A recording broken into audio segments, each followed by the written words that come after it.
Matthew Rosenberg and Jesus Marino begin a very fun murder mystery as Joker tells his version of the events that led up to him being arrested by Jim Gordon and Harvey Bullock, who want to know what the villain was up to when another villain in Gotham turned up murdered.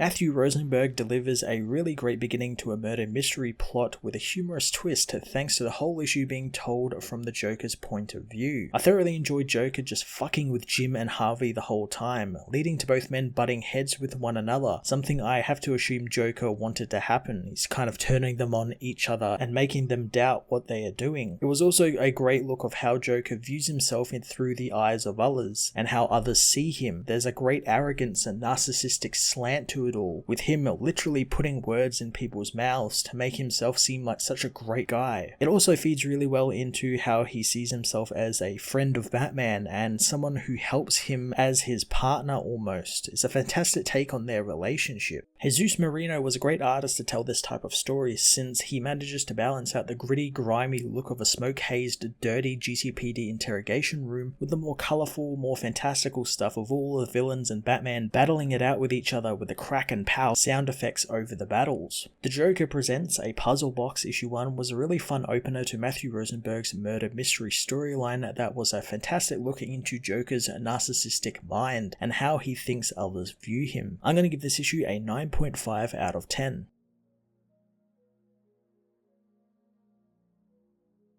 The Joker Presents, a Puzzlebox issue 1, finds Joker being interrogated by Jim Gordon and Harvey Bullock, asking the villain to tell him what happened. Joker says that they asked if anyone would talk and he agreed to, and they brought him into this really bad smelling room with a conspicuous mirror in it. He asks for something to eat, but Jim says he'll only get that if he talks. Joker refers to Jim as Lieutenant, angering Bullock, who corrects him, saying that he's Commissioner, but Joker fires off a menu he wants to eat and drink. But Jim says he'll get a cold coffee and a day-old donut. Joker hopes that it's a Boston cream donut, since he likes it when his food has other food hidden inside it, since it's quite a surprise. Jim asks to get back on track, so Joker says that he was arrested for sitting in his own home, although it wasn't his home in the classical sense. Jim asks why some of the world's most dangerous criminals were there, so Joker says that that's quite the riddle, so Jim will have to go and ask them, but Jim says he tried and none would talk except for Joker, which is strange, so he asks him again why the villains